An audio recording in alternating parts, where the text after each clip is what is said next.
Shalom, roi et reine du royaume de Dieu, je suis Jean-Claude Dogo de Rich Ministries, bienvenue au Caviar Spirituel. Aujourd'hui, nous allons parler de l'arme du courage. Pour cela, nous allons voir ce que l'Éternel lui-même a dit à Josué, qui était le remplaçant de Moïse. Qu'est-ce qu'il devait avoir pour réussir sa mission? Lisons ensemble Josué, chapitre 1, versets 5 à 9. Je lis. Nul ne tiendra devant toi tant que tu vivras. Je serai avec toi comme j'ai été avec Moïse. Je ne te délaisserai point, je ne t'abandonnerai point. Fortifie-toi et prends courage, car c'est toi qui mettras ce peuple en possession du pays que j'ai juré à leur père de leur donner. Fortifie-toi seulement et aie bon courage, en agissant fidèlement selon toute la loi que Moïse, mon serviteur, t'a prescrite. Ne t'en détourne ni à droite ni à gauche, afin de réussir dans tout ce que tu entreprendras. Que ce livre de la loi ne s'éloigne point de ta bouche. Médite-le jour et nuit, pour agir fidèlement selon tout ce qui y est écrit, car c'est alors que tu auras du succès dans tes entreprises, c'est alors que tu réussiras. Ne t'ai-je pas donné cet ordre? Fortifie-toi et prends courage. Ne t'effraie point et ne t'épouvante point, car l'Éternel, ton Dieu, est avec toi dans tout ce que tu entreprendras. Amen. Bien-aimés, Josué venait donc de remplacer Moïse, qui est mort. Moïse qui est mort sur le mont Abarim. Et Josué devait remplacer un grand homme d'État. Celui qui parlait bouche à bouche avec Dieu. Ce n'est pas facile. Josué donc avait ses craintes. Josué il était anxieux. Est-ce qu'il va réussir sa mission? Le Seigneur le rassure. Parce que tout leader a deux questions qui se posent. Est-ce que Dieu sera avec moi? Est-ce que j'aurai l'onction de Dieu? La deuxième question, est-ce que le peuple sera avec moi? Est-ce que j'aurai la loyauté du peuple? Pour s'assurer l'onction de Dieu, il faut avoir foi en Dieu. Et Dieu a rassuré Josué sur comment avoir et maintenir son onction. Et pour le peuple, c'était une peur que Josué avait, parce que si le peuple n'est pas avec toi, alors tu échoues dans ton règne ou dans ta gouvernance.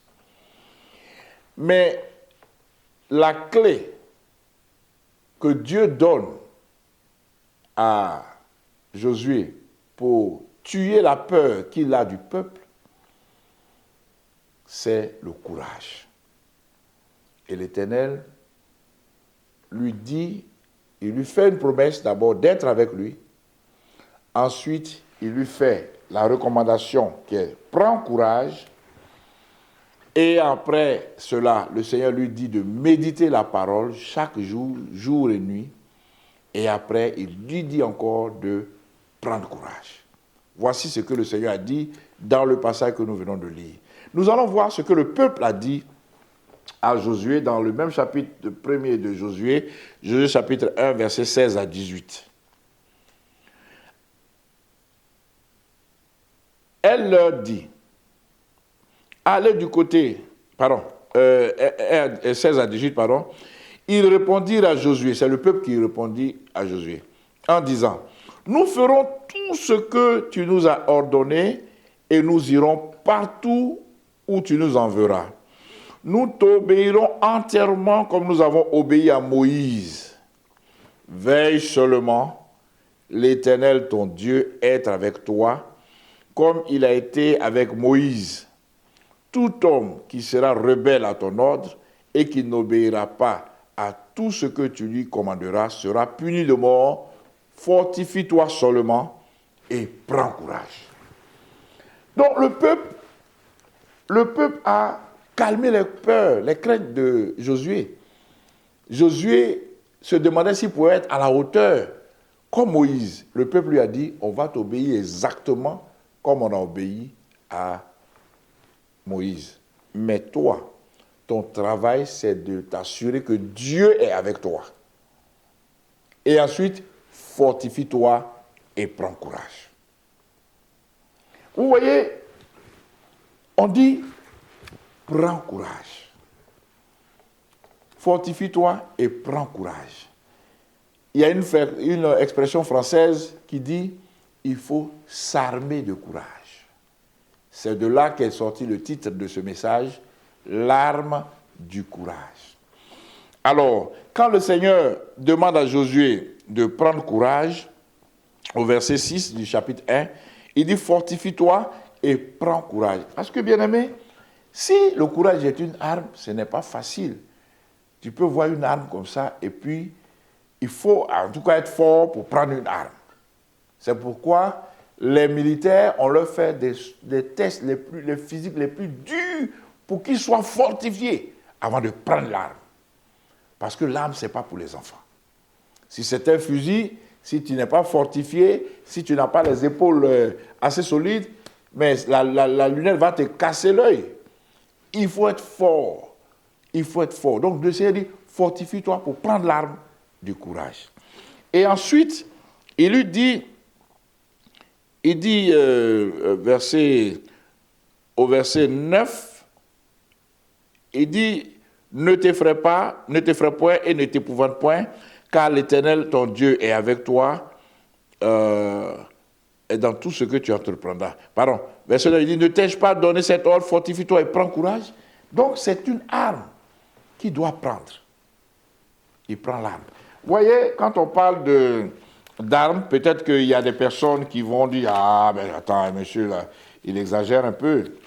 Hein? On va tourner ensemble nos Bibles dans Éphésiens, Éphésiens au chapitre 6. Je vais lire à partir du verset 10 au verset, on va dire au verset 12. On va dire au verset 12. Au reste, frères, fortifiez-vous dans le Seigneur et par sa force toute puissante, revêtez-vous, d'abord le verset jusqu'au verset 11, revêtez-vous de toutes les armes de Dieu afin de pouvoir tenir ferme contre les ruses du diable. Vous voyez, le verset 13 dit, c'est pourquoi prenez toutes les armes de Dieu afin de pouvoir résister dans les mauvais jours et tenir ferme après avoir tout surmonté, tenez-vous ferme, ayez à la ceinture la vérité. Vous voyez, donc la vérité, c'est une arme. Le Seigneur donne toutes sortes d'armes. La vérité pour ceinture, la cuirasse de justice, mettez pour chaussure à vos pieds le zèle que donne l'évangile du Père. Donc le zèle, c'est une autre arme, etc., etc. Donc les armes sont des armes spirituelles. Donc le courage est une arme spirituelle, bien-aimée. Alors, bien-aimés, nous allons voir si la recommandation de Dieu à Josué et la recommandation du peuple à Josué ont été écoutées et entendues par Josué. Nous allons aller dans Josué chapitre 5, les versets 13 à 14. Et là-bas, nous allons voir quelque chose. Josué chapitre 5, versets 13 à 14, je lis. Comme Josué était près de Jéricho, il leva les yeux et regarda. Voici un homme se tenait debout devant lui, son épée nue dans la main. Il alla vers lui et lui dit, « Es-tu des nôtres ou de nos ennemis ?» Il répondit, « Non, mais je suis le chef de l'armée de l'Éternel. J'arrive maintenant. » Josué tomba sur son visage, tomba le visage contre terre, se prosterna et lui dit, « Qu'est-ce que mon Seigneur dit à son serviteur ?»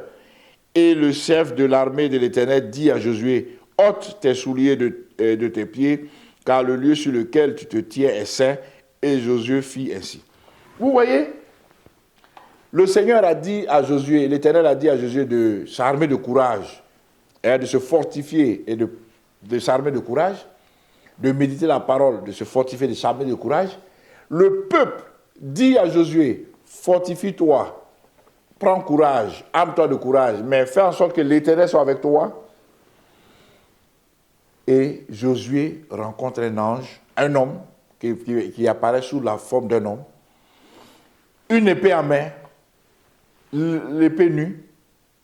Donc c'est quelqu'un qui vient combattre. Josué monte devant l'homme et lui demande. La Bible ne dit pas que Josué a sorti son épée, non. La Bible dit que Josué s'est armé de courage et lui dit, qui es-tu? Es-tu avec nous ou es-tu avec nos ennemis? Voici comment Josué s'est armé de courage. Et pour ne pas être très long, je vais m'arrêter là, mais pour dire que cet homme, c'était Jésus. Parce que vous pouvez le lire dans Apocalypse chapitre 1, verset 12 à 19, que c'était Jésus. Parce que généralement, quand les anges s'arrêtent devant les personnes dans la Bible et que les personnes se prosternent, les anges disent non, lève-toi, je suis que serviteur, je ne m'adore pas. Mais cet ange-là, devant qui Jésus était, n'a pas dit non, lève-toi. C'était Jésus. Vous voyez? Donc, et ça, vous allez voir ça en Apocalypse 22, 8 à 9. Quand tu te procèdes devant un ange, il va te dire non, je suis serviteur, il faut te lever, ne m'adore pas. Bien-aimé, je veux que tu comprennes que le courage est une arme. Il n'y a pas des gens qu'on appelle courageux, non. Il y a des gens qui se sont fortifiés et qui ont pris l'arme du courage sur eux pour agir pour le Seigneur. Et pour se fortifier, c'est dans la parole. Je prie que tu puisses aussi te fortifier, bien-aimé, et agir selon la parole de Dieu. Que Dieu te bénisse. Les Traot, Shalom.